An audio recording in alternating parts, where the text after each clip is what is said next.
It's the internet. You're busy. Let's do this for June 26, 2023 for the next hour or so. Let me help you sort through the world of gaming on Game S Mornings Live with me, Jeff Grubb. Today, it's Phil versus the FTC and more. But first, please join me in welcoming today's co-host of Game S Mornings. It's Kirkland Gray, everybody. Kirkland, how are you doing? I'm doing awesome. I am so happy to be here, Jeff. Thank you so much for having me. This is surreal. This is like a dream come true. I listen to the show all the time, along with a bunch of other stuff on Giant Bomb. So this is amazing. This is awesome. Yeah, appreciate you coming in. We were talking about the FTC case in the DMs. We were nerding out, man. Yeah, we were nerding out trying to figure out what was going on there. I think we did a pretty good job of kind of put our finger on the pulse of that thing. But I was like, hey, you know what? Actually, just come on the show. We'll talk about it. That way we have a little bit of insight. This is like stuff that relates to what you do for a living, right? Where it's like these are the kinds of cases that you look at in your day job. So the kinds of cases, no. But so the relation here is that the Federal Trade Commission is a regulatory agency for the United States government. I work for a regulatory agency for my state's government. And so what I do is people in the industry will usually like tell on their competitors, and they'll say, hey, we think that one of our competitors is doing something that maybe isn't totally above board. And so as regulators, we look into that, and then we're supposed to sort of evaluate what our interpretation of the laws are and whether or not what they are doing is above board. And then we evaluate whether or not our lawyers could take that to trial and win. And that's the point at which we pass it off to our lawyers and go to court. Okay, so okay, then this is kind of like right there next to the kinds of, at least the kinds of things that you deal with. So I mean, we're going to get everything here pretty soon, but just real quick, like, what has been your consumption level of it? Have you been like listening to the calls, and have you been surprised by what's happened so far? I was glued to my earphones when Phil Spencer was on the stand. I mean, we just had a trial. I'm from South Carolina. We just had a trial here that pretty much blew up. It was the Alex Murdaugh trial, which was a murder trial. And a lot of people were glued to that. But even that had like some very like boring parts where it would just kind of lull for like 30 minutes to an hour of testimony. For the people that couldn't listen to this, like, it was interesting pretty much 97% of the time. And Phil was classic Phil. He was polished presentation Phil, like the same exact voice that you know from the showcases, from the Bethesda announcement. I mean, he was delivering his lines, man, with conviction. And it was just so surreal to like hear the same Phil Spencer that like we know, basically getting grilled by like a primetime, like big bucks attorney, basically, that you would see like on a primetime ABC show or something. Just listening to that over audio was just ridiculous. Yeah, it was definitely, it was a little bit weird because it's like I just talked to Phil Spencer on the couch for Giant Bomb, and it's like we think he saw Mike's feet at some point.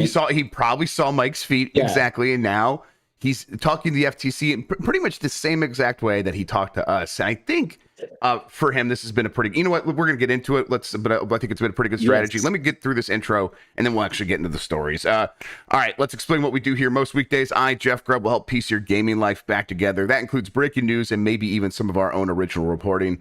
For all these topics, I'll get the input of a bona fide expert who will make me look smart. If you are watching live on Twitch, welcome. You can always listen to the show later on podcast feeds by searching for Game S Mornings, or find the RSS on giantbomb.com. You can also catch the show later with chapters and timestamps on YouTube.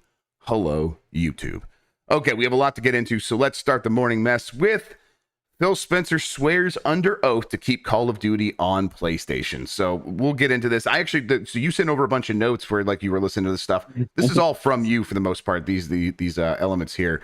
But yeah, I appreciate it. So, but did a bit of work, yeah. Yes, absolutely. But going back to it, it does feel like Phil Spencer's strategy of just kind of being earnest and being honest. And then when it comes down, when it's like, okay, now it's time to correct a point of like how the business works, he still is going to do that. And I think so far he's come off pretty well. And it seems like the FTC is floundering from my perspective, but I don't really know. We'll get into the details of him swearing under oath in a second, but how are you feeling about that side of things? Like, how is the FTC doing? It seems like I mean, all the Xbox executives, and some of them are like, Bethesda, that have testified, it seems like the FTC has kind of gotten more than they bargained for, especially with Phil. I mean, Phil gives like these very calm, collected, thorough answers. He makes very sure to explain all the context and nuance in regard to like a particular situation, whether it's, what conversations are around when a game would be exclusive or not, or what Xbox's motivations are in terms of like for their consumers, for their Xbox gamers. He like really got into detail about all that in the same way that he like typically does. And I think that James Weingarten, the attorney for the FTC, was really kind of trying to catch him in like a gotcha moment. And it just wasn't really happening. I mean, even when he was able to point Phil to like internal documents that said certain things or prior testimony that Phil said, like there was one point where there was this absurd argument about, is the Switch Gen 8 or Gen 9? And Weingarten really wanted Phil to admit that it was Gen 9. He basically finally had to be, because Phil's like, well, in terms of this metric, it is, but in terms of this other metric, it's actually not, because, he's getting into like, and stuff that we would actually agree with as gamers, right? Like the Switch is on par in certain ways. It's outselling the other two, but then performance wise, Breath of the Wild is, and Tears of the Kingdom are still like under 30 frames per second. So there's different factors there. But so Weingarten's getting more than he's bargained for. And finally he's like, well, you said before that it was Gen 8. And Phil's like, well, yeah, I probably said that because, I mean, it's technically true, but also it's not, and then Weingarten's just like, oh, like, how do I pin you down? Like, how do I get you to say the thing that I need you to say? And it was just that the whole time. And it was very entertaining, I will say. I agree that it's been actually pretty entertaining, which is nice after all these months of talking about this story and kind of waiting for something to happen. And now stuff has happened. It's like, this is at least it's on. It's on like Donkey Kong. Yes, and it's insightful to like at least Microsoft's thinking in a lot of cases, but it definitely goes beyond that. The FTC, unlike the CMA and unlike the EC, the European Commission and the Competition Markets Authority in the UK, they let go of this idea that by acquiring Activision, that Microsoft is going to have an unfair advantage in the console space. Neither really considered that at the end of the day. The CMA was considering for a long time. They eventually dropped it. FTC, this is still pretty central to their argument, which is why they're spending so much time arguing about, what's a market in this space, and here's why it doesn't include Nintendo, and trying to pin down Phil on that. It's like, for me, that feels like this is crazy. Why are we going around in this circle? But of course, that's like central. That's like the biggest part for them, is defining that market, right? I think that it's actually not. So it's weird that they spent so much time on it. I think what they're actually trying to focus on more than anything is that essentially this shifts the landscape a little bit, because right now you have Xbox and you have PlayStation, and then you have, I mean, sure, PlayStation just bought Bungie and Xbox just bought Bethesda semi-recently, right? Like in the last 3 years. But generally, the majority of developers that we know, from EA to Ubisoft to Square Enix being a good example because they just shipped Final Fantasy 16 exclusive to PlayStation, like all those developers are independent. They control their own, fate. They control what platforms they want to put their games on. They want to put their game on PlayStation Plus Essential, they can. They want to put their game on Game Pass, they can. And if they want to sign exclusivity contracts for a year or in perpetuity, they can. And so there's a lot of like choice and sort of natural type of flow, laissez-faire for the market in that regard. And I think the FTC they have taken this policy recently that basically you're not allowed to do anything as a business, in their view, that isn't directly focused on making your business better and the quality of like your overall product or service better. Right. And that's very different than their historical standing of like, you could do pretty much anything as long as it's not hurting prices for consumers, right? That was basically like changing the balance of the market. Right. Because we, like, as gamers, we're looking at the market and we're saying, okay, well, PlayStation's the dominant player in the market. Why are they basically protecting PlayStation, right? They released this new policy document, which just gets into the type of stuff that they being the FTC.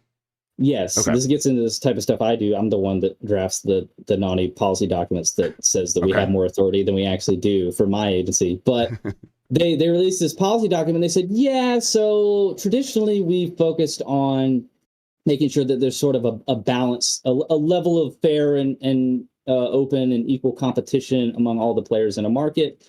Now we're going to actually place more significance on evaluating the particular like actions or practices of given businesses. So they're taking like Microsoft going out and getting this dynamite company, Activision, that has the most valuable gaming IP, Call of Duty. They're taking that sort of like as a singular thing, like on its own in a vacuum, and they're evaluating that in terms of the effect that that's going to have. It's not that they're not looking at the big picture at all, but they're just looking at that action, and then they have to evaluate as a regulatory agency whether that is fair or unfair, and they do that based on whether it's like restrictive or exclusionary for other companies in the space.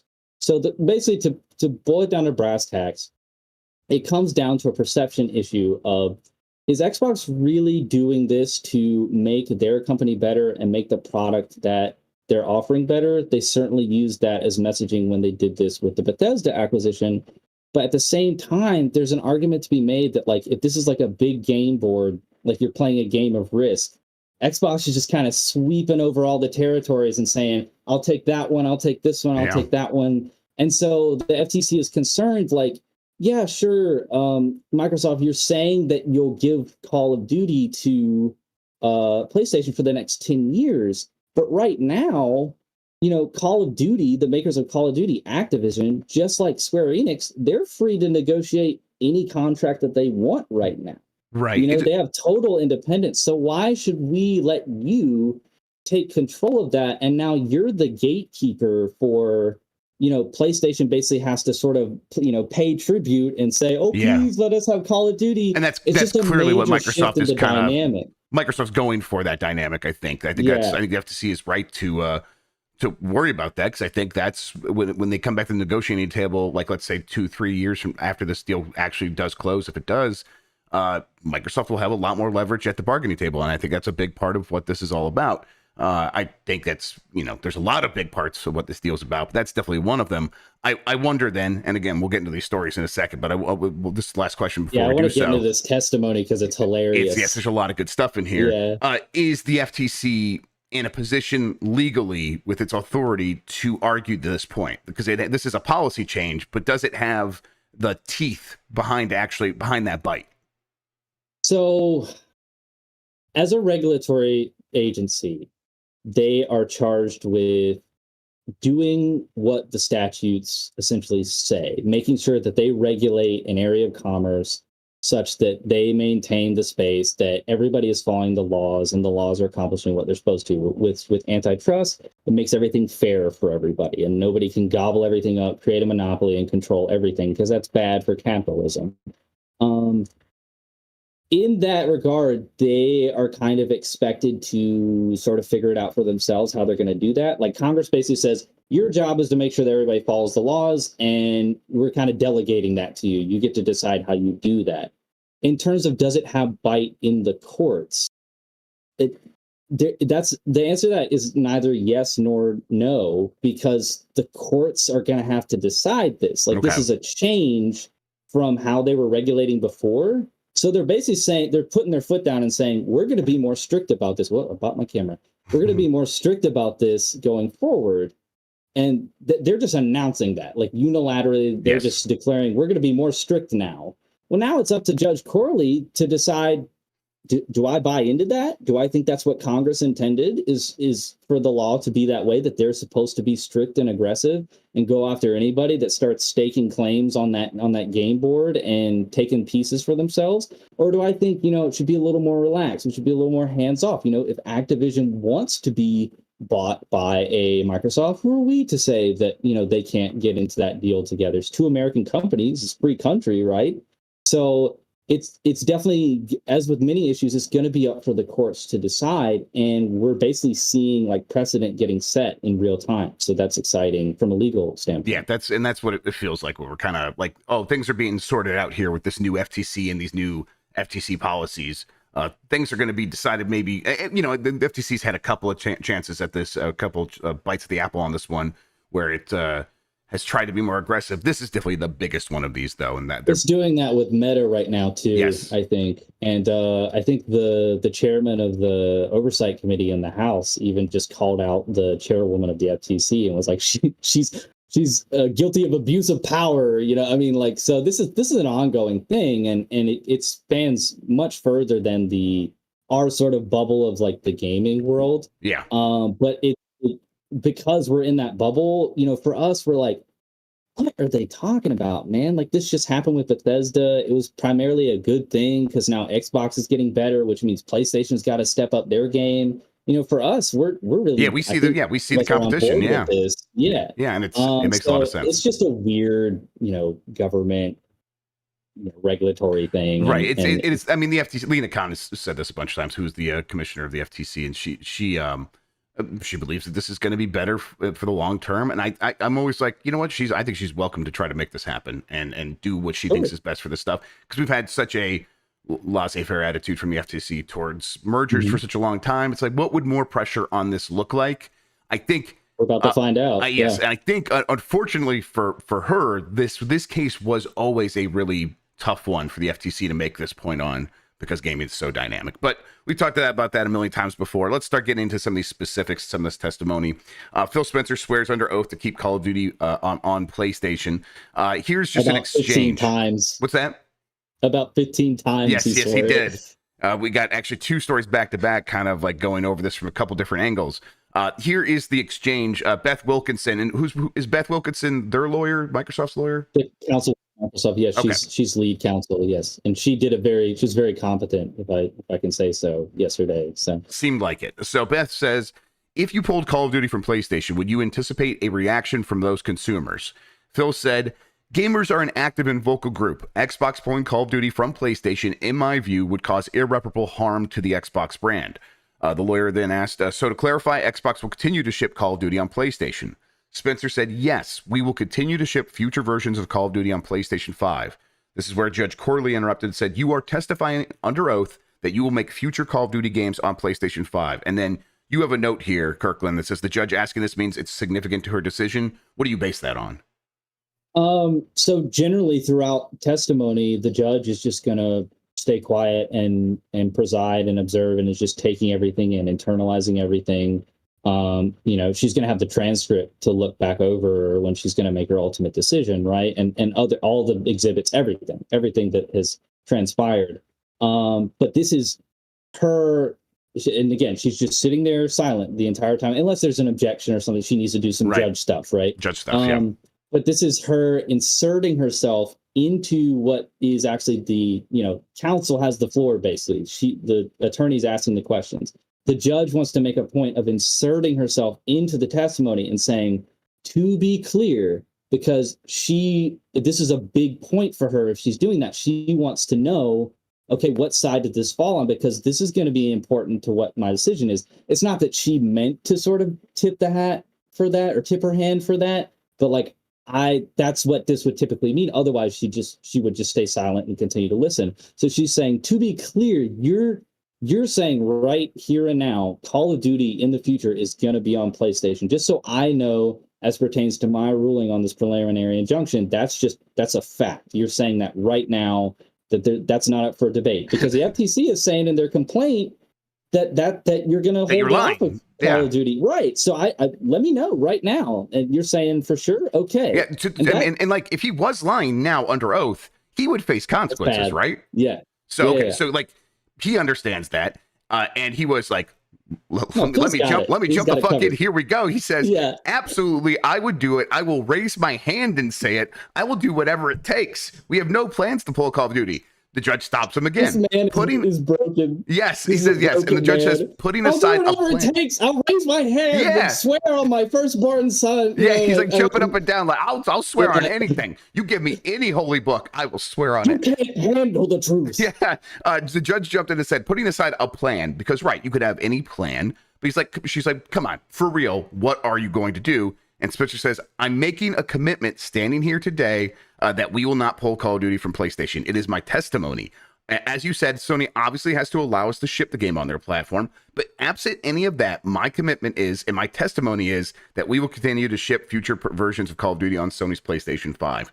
Now, I think for most gamers, like, listen to this, most people who are interested in gaming, hear that and they say, oh yeah, we know that. We've known this entire time you weren't going to really pull Call of Duty off of PlayStation. I think having them say it like this really has to deflate the FTC, because the judge is going to like take that into account deeply, right? Literally cross my heart and hope to die. Yeah. You know, all of the idioms you could possibly think of. Pinky promise. You know, I mean, he's like, what do I need to do? Do I need to like cut my hand and do a blood oath? You know, I mean, whatever. And I thought it was funny, like, whatever it takes. Julian Mueller on Twitter, who is really getting into this case and reporting a lot on it, who's a former consultant for Microsoft. He was saying that, you know, this is like this line of questioning, because Weingarten pursues this even further. Yeah, we're going to get to that in a second. Got the answer that she wanted. But he said this line of questioning is like, it's a little bit flawed because, you know, Phil's not trying to deceive anybody, right? So Phil's sort of, you know, wearing everything on his sleeve, so to speak. He's saying, I will do whatever it takes. And so that kind of just turns the whole, basically the argument of the case on its head, because he literally said when he showed up, he said, yep, I'm here today and I'll be here next week too. Like, I'm here, baby. Whatever we got to do, we're making this deal go through. Like, if we got to promise that, you know, Call of Duty is going on the PlayStation Project Q, it's going on the Vita 2, wherever it needs to go. Well, like, we just want this deal, man. Yeah, like, so whatever to that end. to that end, a lot of people in the Twitch chat pointing out, well, PS6 is out of luck. Well, don't worry, we're going to get to that too. So people thought he was being slick. Yes, this was earlier in the day, and people were like, "Oh, clever Phil." He said PlayStation 5. He only said PlayStation 5. Hey, but Weingarten is like, I'm gonna push on that. So Call of Duty contract for $0. Like, this is like the ultimate gotcha of like, okay, let me force you into position where. But like, he was the only one in on it. That was the problem. Yes, he was like, yeah, exactly, like. Yes. And like, he's like, a pause for like laughter, and then everybody's like, what? Yeah. What is he doing? Well, I mean, so you could immediately when Phil says that, and people in chat are doing, I could do it. Like, I was definitely thinking like, okay, we can craft a scenario in our mind where Xbox would say no and then not put Call of Duty on there because, like, okay, if they commit legally today, he says, I'm going to do whatever it takes. And then Jim Ryan goes, well, you have to do whatever you take or else you're going to be in contempt of court or whatever it is. I'll say 1%, you get 1%, we get 99% of the revenue. Obviously, in that case, they would not do it. But Weingarten's trying to, okay, let's say you had to do it for free, $0. So FTC attorney James Weingarten pushed Phil Spencer even harder on his commitment under oath to putting Call of Duty and Diablo on all future PlayStation consoles. Weingarten said, the current offer that was made to Nintendo and PlayStation for Call of Duty, are you responsible for negotiating this deal? Spencer said, I am not. Weingarten continued, it has lots of terms and conditions, lots of back and forth between Sony and Microsoft, correct? Spencer said, yes. Weingarten continued again, you will ship those games after you reach an agreement with a contract like this. And then Spencer says, no, we don't have to reach an agreement to ship it. We just announced the game is coming, and the PlayStation team accepts that as part of the portfolio.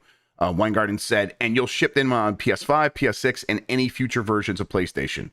Spencer said, I made a public statement as the deal was announced where I said we are committed to continuing to ship Call of Duty on not only the PlayStation 5, but future versions of PlayStation.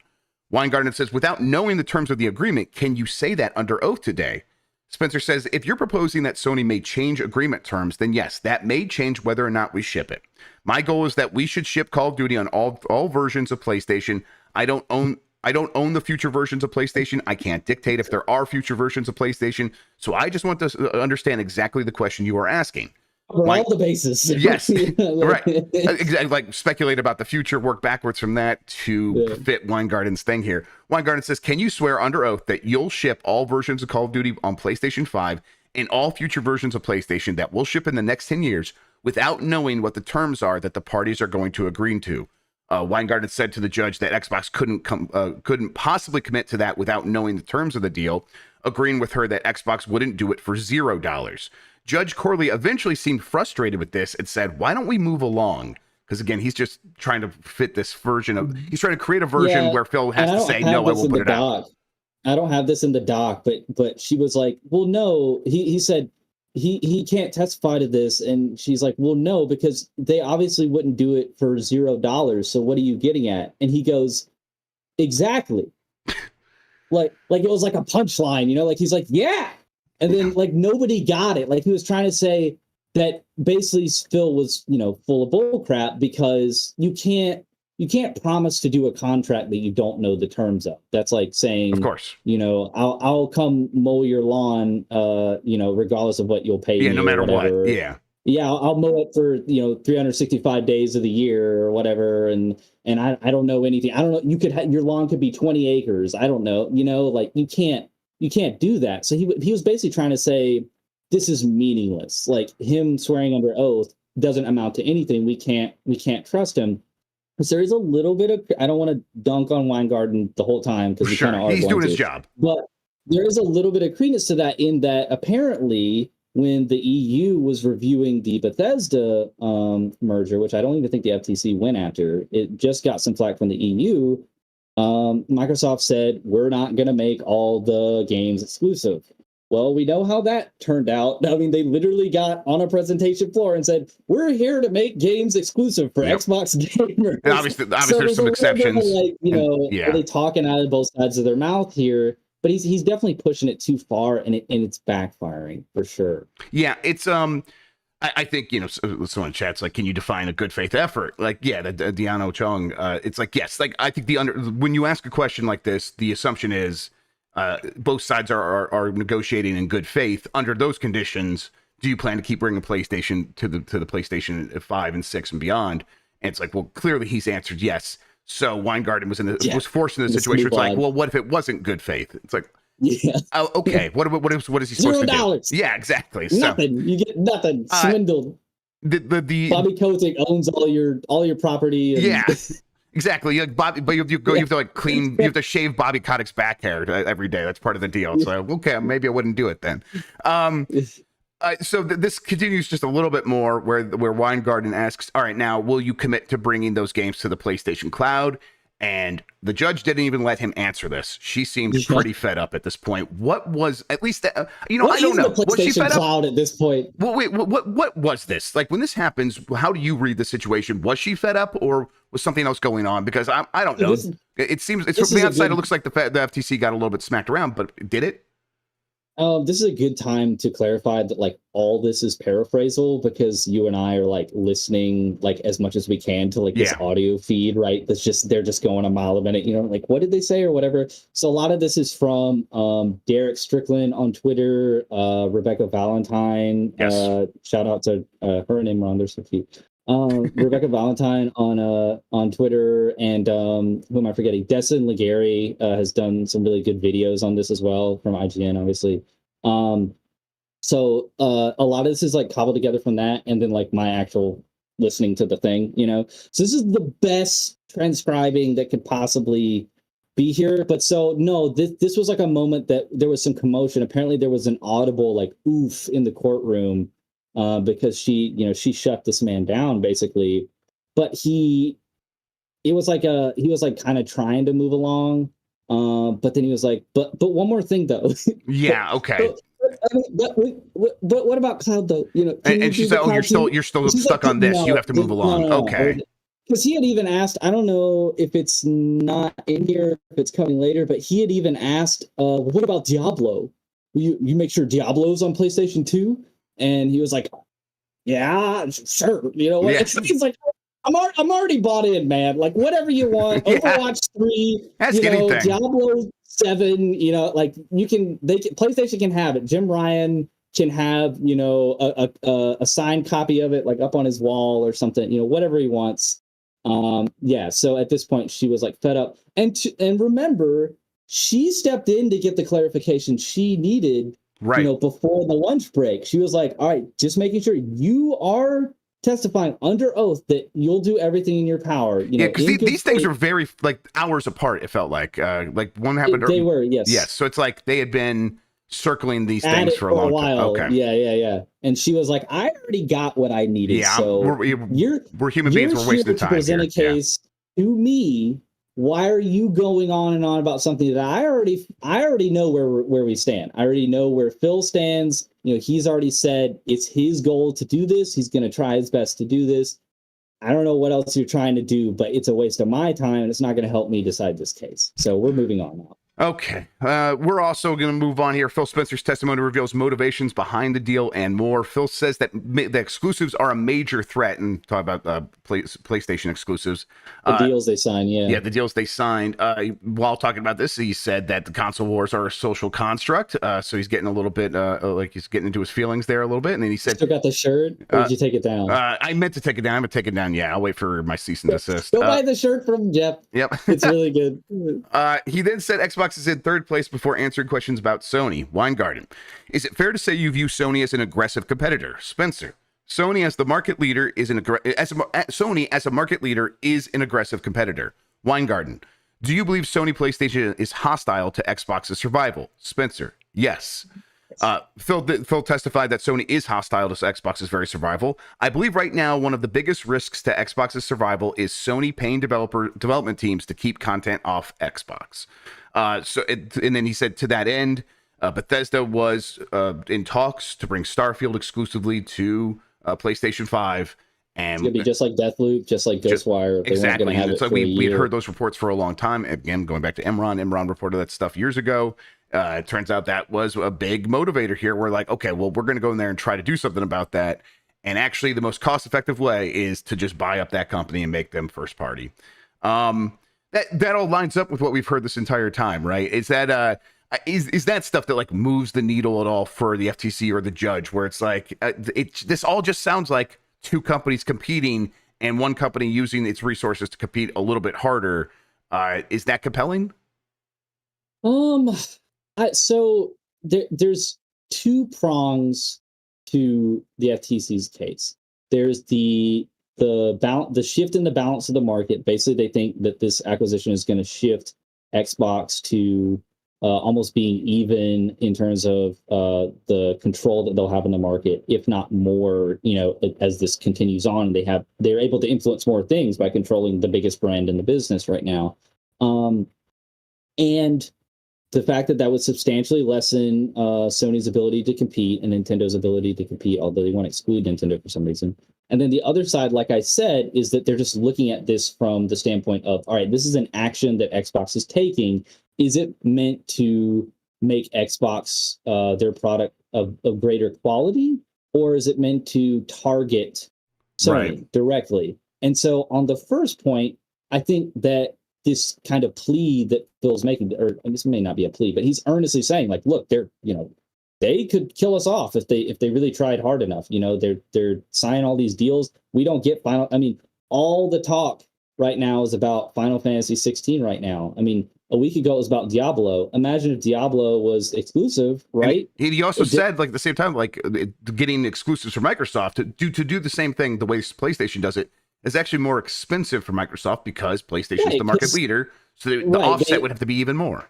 They're getting the game of the developer to like 1/3 of the people that they would get otherwise. So the developer's gonna be like, why would I sign with you? So they're like, fork out the money, Xbox, because it's much better for me to go to PlayStation. I get much more of a wider player base. I'm gonna get more money. But so in terms of them looking at trying to evaluate, is this targeting PlayStation?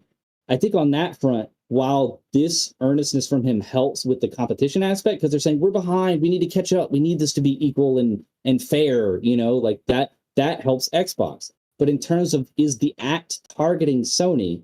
Well, saying that they're in a battle with each other for survival, it's not really doing much to contextualize it as not targeting Sony. Yeah. He's basically like, this is to the death, you know? I mean, so him saying this is like, it's them or us, that doesn't necessarily, I don't know that it, like, you know, did a lot of damage to Microsoft's case or anything, but it definitely doesn't help them sort of deflect the allegations that, hey, this move is about sort of putting Sony in their place to make sure that they can't box out Sony, right? So I think it's I think that's like the line the FTC is looking at. Is what you're doing, are the investments that you're making about growing your business, or is it to box out another business? And I think the problem is it's both. It's yes, totally both. Of course it is. Yeah. I think that's I think it's going to come down to, if Microsoft's going to try to win this, it's going to come down to arguing like some these things have to be both, and yet it's still a completely competitive and fair market. The funny thing is that they're totally pretending like it's not both at all. You know, like they're like, oh, you know, we just want games to be exclusive because, you know, it's the games come out better. You know, if it's only on one platform, you know, the performance is better. It's a lot easier on the developers. You know, if you only have to make it for, which is like all that's like technically true, but like. You literally had a conference about when you bought Bethesda, like, this is about making sure that Xbox has exclusives, because all y'all been like, well, dang, all we had was Gears 5. We're looking over there at Ragnarok and, you know, Horizon and Spider-Man. We're like, geez, wouldn't that be nice? You know, and they're like, we got you guys. We're gonna, we stole the lot, you know, we got Elder Scrolls, we got Fallout, and everybody's like, yay! Like, you know, it doesn't suck to have an Xbox. But now, of course, they're like, oh, it's not about that. It's about, you know, it's about making it easier for the devs to make games, you know? Yeah. So they're going to have to probably, it's funny. Yes, it is. It's definitely funny. And of course, like, this is the way these companies are going to talk in situations like this. And it's going to sound very different than when they're talking to consumers. Although, you know, I think they've been trying to slowly bring those two lines of thinking together over time as they realized they were going to get to this point with regulators. Then there was a little bit of drama about Minecraft. Phil Spencer wrote in an email once that Minecraft Dungeons shouldn't get a PlayStation port. Phil deflected that line of reasoning by pointing out it did come to PlayStation, which is a pretty compelling argument. I said that, but... I mean, what do you want me to say? That's not what happened. I said, exactly. Yeah, we say a lot of things. Like, PlayStation should not get Minecraft Dungeons. I think that we should keep that, and then they got it. So, you know, whatever. He's like, what are you trying to prove here? The FTC attorney pointed out that Minecraft doesn't have a PS5 optimized version. Spencer answered that by saying Sony didn't send a development kit to Microsoft before the system came out, and now an optimized version wouldn't be worth their time and investment.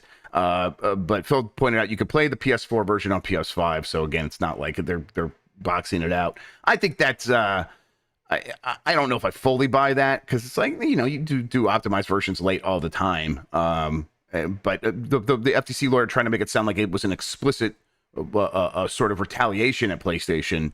And I don't know if they made that point either. Clearly, the reality is somewhere in between, where it's like, once it does get past a certain point, it probably isn't worth the investment. And if that hurts PlayStation or whatever, or annoys PlayStation a little bit, well, you know, okay, that's a little bit of cherry on top for them, right? I mean, if I was trying to do a project and somebody gave me the stuff that I needed to do the project like 6 months later than I needed it, I'm not really sure that I would be like highly motivated to like work on that immediately, you know? So I think Phil is just like, we have other priorities in terms of allocating the Minecraft team. I don't know. Does Minecraft have microtransactions at this point? I don't know. It definitely does. Money, yes, it's got a whole marketplace. And they're not toiling away trying to get a PS5 version ready for Sony. You know, so there's nothing wrong with that. A lot of people try to point out that Minecraft doesn't even have a Series X optimized version, which, okay, I didn't know that. They did not bring that up, at least. So there's three Minecrafts, right? There's Minecraft, like Minecraft proper, there's Legends, and there's Dungeons, and I don't expect James Weingarten to know at all what the difference between those are, because I don't even know, and he definitely doesn't seem to know. So he just wants to prove that, you know, Microsoft tried to screw Sony because Minecraft is really successful and they didn't want Sony to have the best version. Right, and Minecraft is like a good argument on Microsoft's side. So he's got to poke holes in Minecraft, because Minecraft is on PlayStation and it's something they acquired and they didn't change things up. And so they're promising to do the same thing with Call of Duty. They said we're going to treat it like Minecraft. They also were trying to push this narrative that, you know, it's in their complaint, actually. They didn't really get into it with the testimony or the questioning too much, but they said in the complaint that Microsoft Xbox has the capability to like actually make games run worse on the competitor's console. So they kind of had to draw attention to this because while they just kind of threw that out there as like a capability that Microsoft would have if they own Activision, there's not really any evidence of them ever having done that. So really, this is all they got as far as an example of that is saying, well, you didn't actually make a game run worse, but you just didn't make it run better, I guess, or right. I'm not really sure what they're going for, but they're kind of grasping at straws a little bit, in my opinion. Yep. We're gonna move this along a little bit. But actually, we're gonna wrap up the FTC topic for now. But basically, they kind of continued along that path. They talked about Fallout 76 and stuff like that, where it's like Phil didn't mind that coming to PlayStation, but he did say, Minecraft shouldn't come to PlayStation, just PlayStation Plus. But then again, Phil turned around and was like, I don't get to decide that sort of thing. Sony needs to make an offer for our games to be on PS Plus, and they've never made an offer for Minecraft. So what am I supposed to do about that? It's like, okay, I mean, yeah, good point. What is he supposed to do about that? I do want to say the biggest sting that Weingarten had before we move on was he went like through all the Bethesda properties because they really want to equate the Bethesda purchase to this one. They really want to say this purchase is just like the Bethesda one. You're just trying to gobble up all these exclusives, even though they're going on record saying, no, we don't want to make Diablo exclusive. We don't want to make Call of Duty exclusive. We would make way too much money from keeping them on PlayStation. We're not going to do that. But he went through, he said, so Fallout 76, you kept it on PlayStation, right? Okay. Pretty old game, has kind of a bad rep, even though it's, kind of doing the comeback thing that a lot of games are doing now that are live services. Elder Scrolls Online, kept that on there. That's, a little ho-hum. It has a community. People like it. Ghostwire Tokyo, kept that on there, right? Well, you had a contract for that, right? Couldn't breach that contract. Deathloop, kept that on PlayStation. Had a contract for that too. And he says, what about the next games that are coming out? What about Redfall? You didn't have a contract for that one, did you? And coincidentally, it's only on Xbox. Starfield, don't have a contract for that one either that you have to honor. It's only on Xbox. So this is the best he did as an attorney. He painted a picture.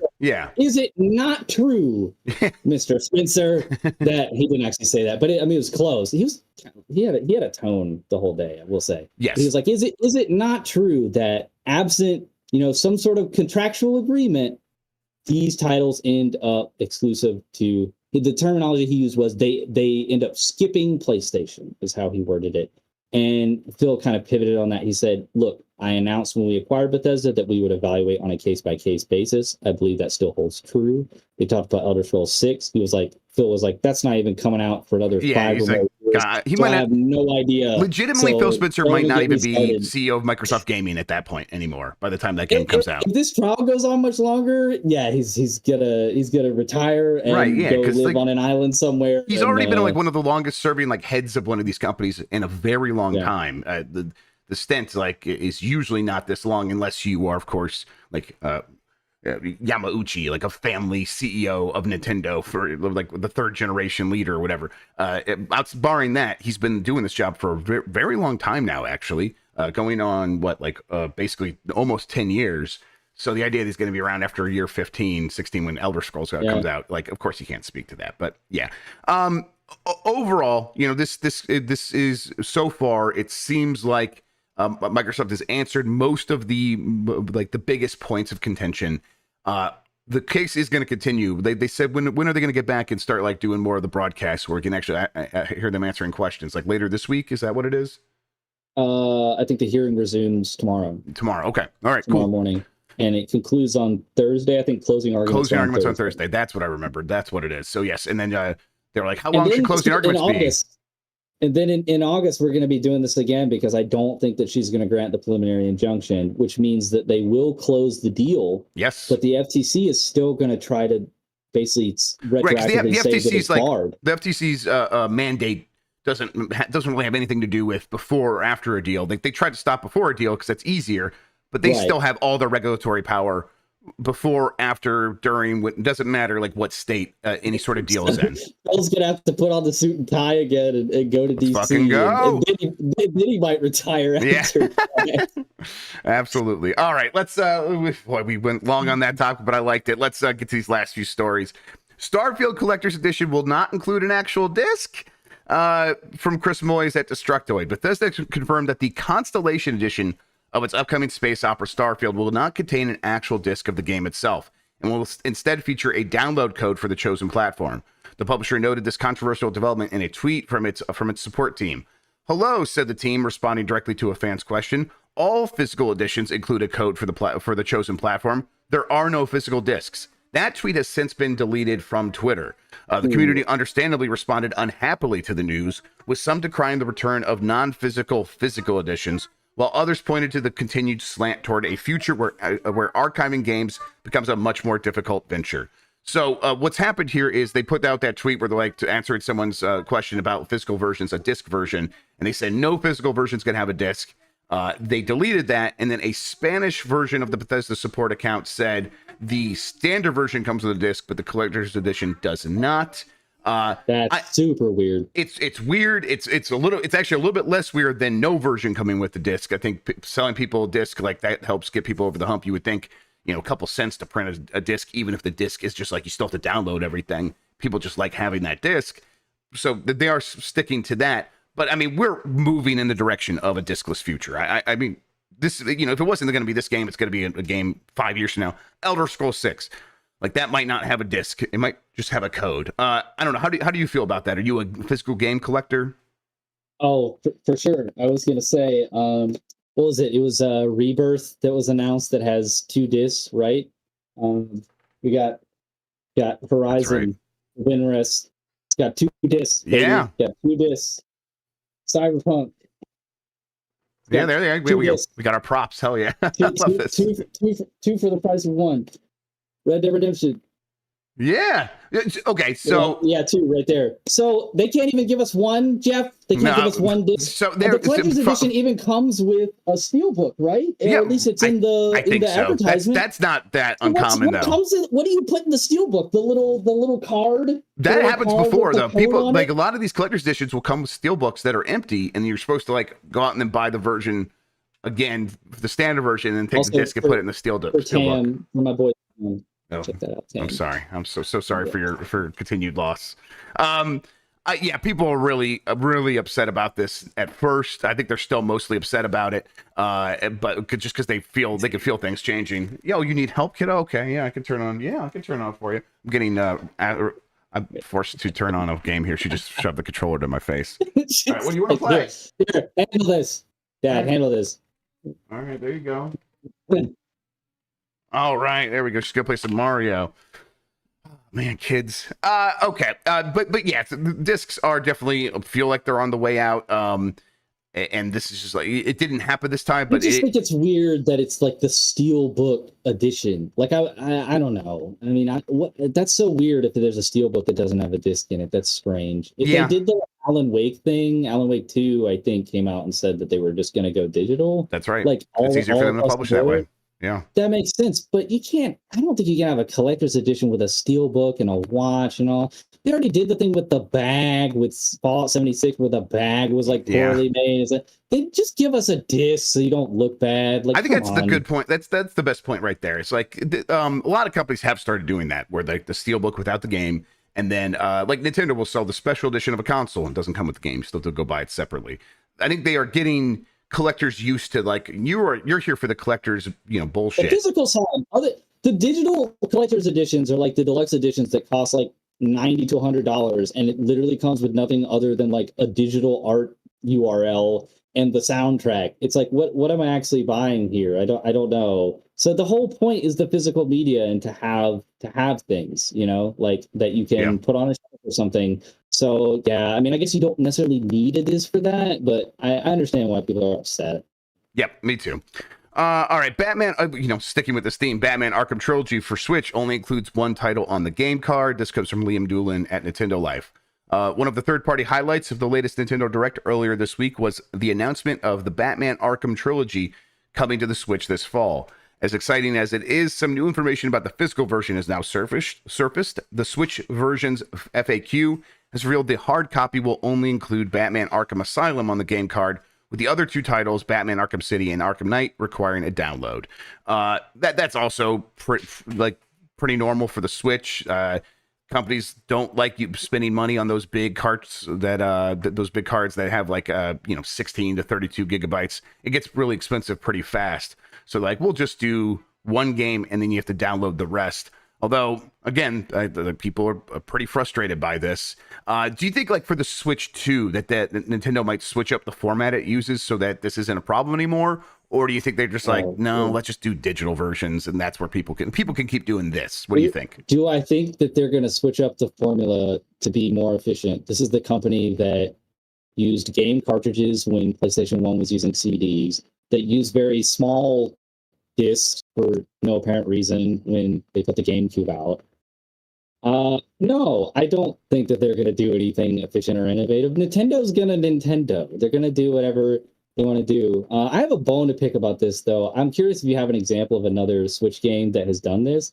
But so I have a friend that gave me a Vita a while back, and I should put him in touch with Greg Miller, right? The Vita apologist. I do love my Vita, though, because I bought several like very awesome games on it, including the Sly Cooper collection, which came with this download code for Honor Among Thieves, the third game, which is not on here. But so we have a game preservation issue here, actually. Yeah, because what people I bought this way later, and the download code says valid through 2016. Well, I got it after 2016, so I just have Sly 1 and 2. Oh, that's messed up. I don't have Sly 3 because it was a download. It doesn't come on the cart. The cart only has 1 and 2. So, somebody's only going to have Batman Arkham Asylum in like 10 years from now because of this. You're definitely right. And I think this is, for me, I've just moved all digital, and I'm like, so I'll have my stuff because I'll download it. And, for the most part, it seems like the servers are going to be up for re-downloading stuff, even if they take down the stores. But either way, it's like, I'm going to have it all digital because they are clearly trying to move us in that direction. What's that? You sure about that? Yes. Well, listen, no, definitely not sure. Listen, I'm sure about it until emulation gets so good that I'll just download the ROMs eventually. Like, it's fine. That's what my 3DS just shut down. Gerard had to spend like $80,000 or whatever. It was like $30,000. Yes, So, but I don't know.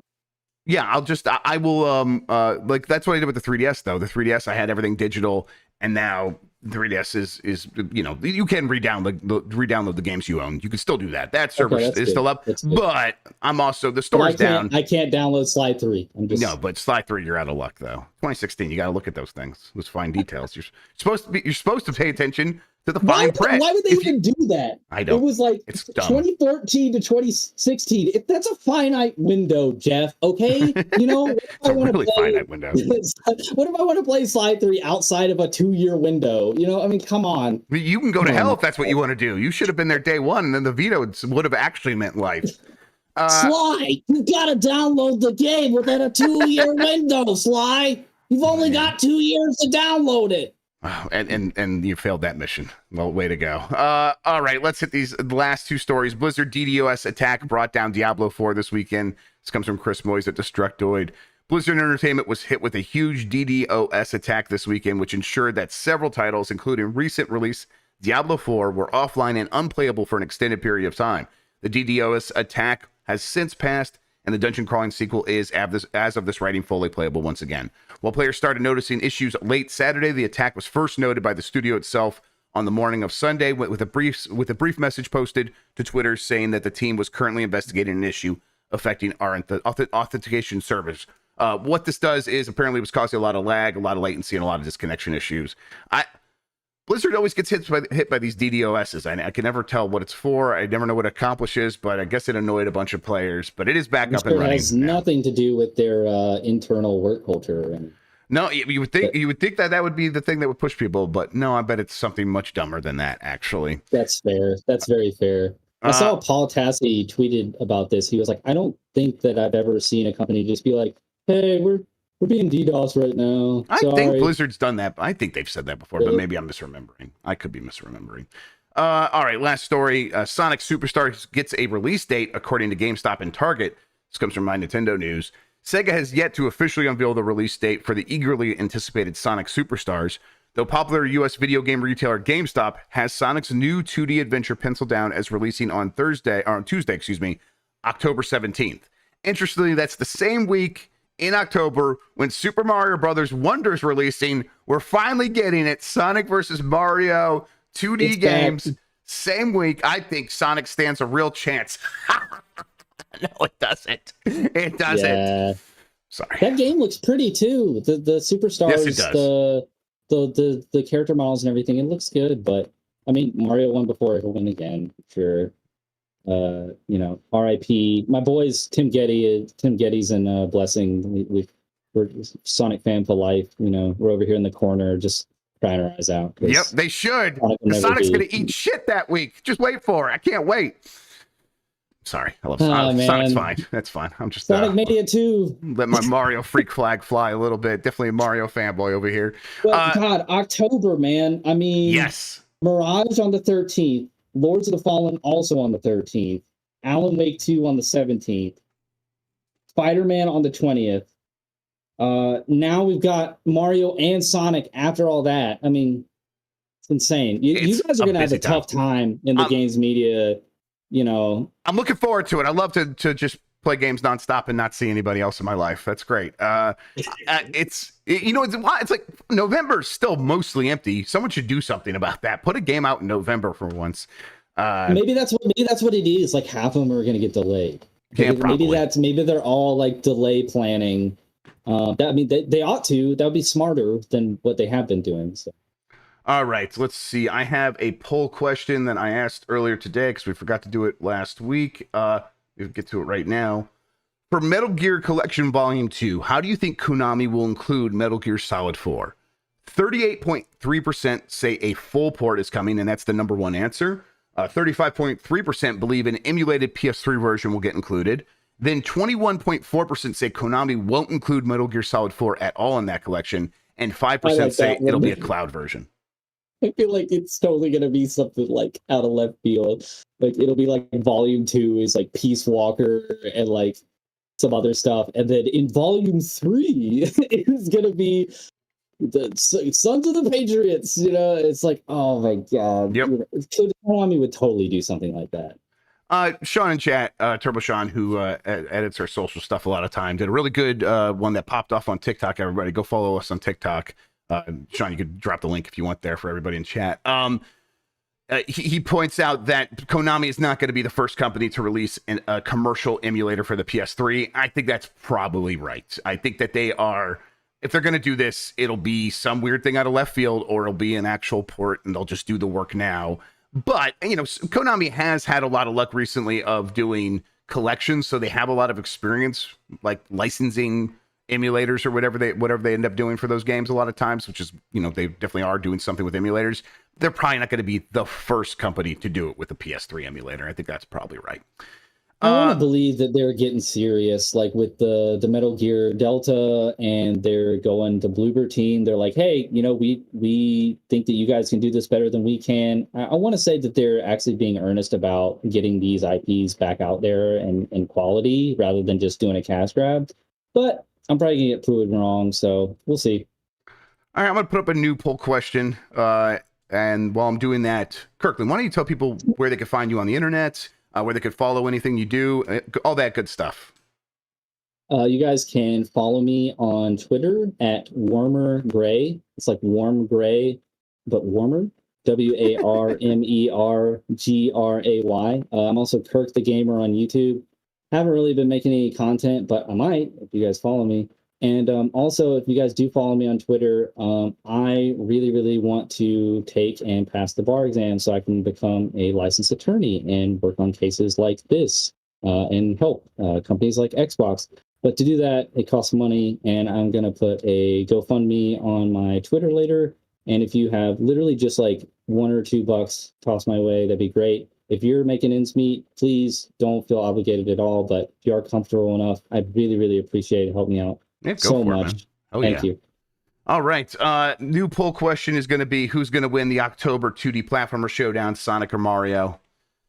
I don't care if it's not fair. I never said I'd care about that. I'll get that posted up on Twitter here in a second. and everyone can vote on It's that. not fair. Mario has psychedelics this time. That's true, and that's it's going to really lubricate his mind and his psyche to take and probably end Sonic once and for all. It's like, gotta go fast, gotta go crazy. Gotta go fast. Mario needs that speed, baby. Let's go. Wahoo! Oh yeah. All right, we got to get out of here. Kirkland, thank you so much for spending today talking with me about video games. I really appreciate it. This is a dream come true, man. I hope I did a good enough job that you'll have me back. Absolutely, point, that was great stuff. Just this. Oh man, this is so great. I love just the idea of doing something like this. And you made me be able to realize that, because you're the type of person that brings up the people around them, and that's what you're known for. Hey, thanks, man. Appreciate that. You did great. Your insights were very helpful. I really appreciate it. Thank you again for coming on. Giant Bomb, we'll be back with the Bombcast tomorrow on Tuesday. Then we'll get back to the regular Game Mess Mornings programming after that. We will still be in flux with some of our normal shows. I think we are likely to be able to pull off a Blight Club, though. That seems possible. And it's probably time to start that. I'm up next for Blight Club. We'll see what awful atrocity that they are going to curse me with. I still don't know. Everyone else seems to, though, and they keep laughing when they see me. So we'll make that happen, and then, we'll have Voicemail Dump Truck. We'll have Unprofessional Fridays on Friday. Look out for all that and more. We'll put up a schedule. I'm going to go into a meeting here in a second. We'll figure out exactly what we're doing this week. But until then, thank you for watching. You're the best audience in gaming. Have a good one. Take care of yourself, and goodbye.